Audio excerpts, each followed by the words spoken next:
yelo ndinokufunga ndakarara one ampilo ya uri pasign ndinotipa soro oneka sweet voice kane wo melody iwe wada ini dada iwe kuri kukoromoka ndokoromoka newe chinvimbisa mbera ndizochema newe mukana mukana ini ndinyerere ini newe iwe nani Ndokuda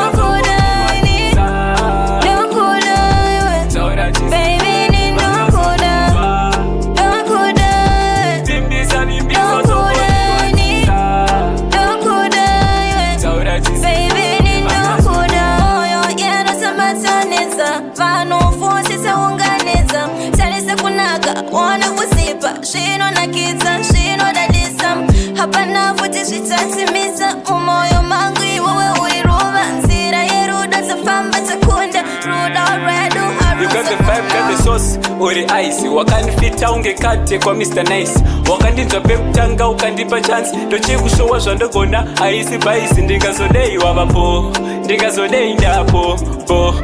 lato ndingazodei uripo ndingazodei wavapo rudo yeah. Ndokuda iwe Ndokuda ni Ndokuda iwe baby ni Ndokuda Ndokuda Ndokuda ni Ndokuda iwe baby ni Ndokuda Ndokuda iwe bimbiza zobodirwatisa Ndokuda iwe taura chiseveseve vangazotinzwa Ndokuda bimbiza zobodirwatisa Ndokuda iwe taura chiseveseve vangazotinzwa ini newe iwe